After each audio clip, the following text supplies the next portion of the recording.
जलवा ढराई उठी कांवर तोहर पौआ पुजाई। ए बाबा अब रउए सहारा बा। कैसे असो बाबा जलवा ढराई उठी कांवर तोहर पौआ पुजाई। लागी जब देवघर में भिड़िया चपक के ओही में घूमी करोनौ दबा के।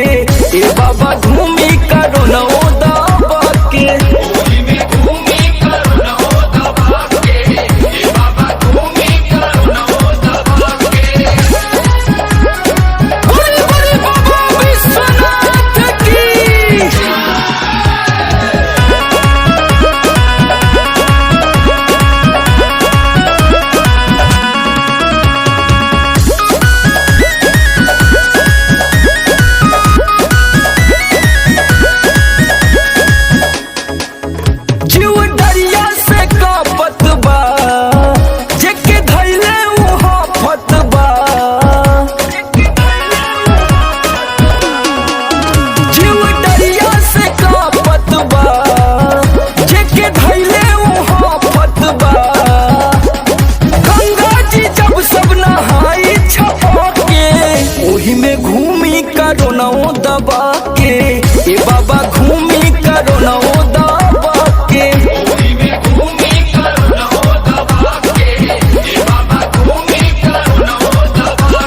में घूमी करोनौ दबा के।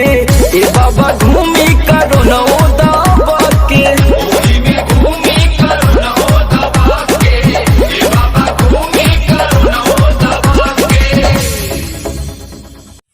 तो हेलो फ्रेंड्स, ये वीडियो आप लोगों को कैसा लगा? आशा करता हूँ कि ये वीडियो आप लोगों को बहुत ही अच्छा लगा होगा।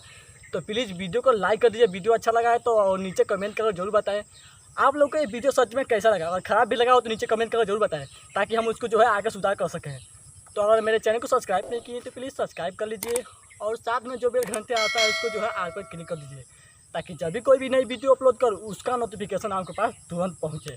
तो फ्रेंड्स, यहाँ पे जो मैं डेली बाय डेली जो है वीडियो अपलोड करता रहता हूँ, आप लोग मुझे सपोर्ट कीजिए। मिलते हैं किसी और वीडियो में, तब तक के लिए जय हिंद, लव यू, प्रणाम। आप लोग अपना ख्याल रखिए।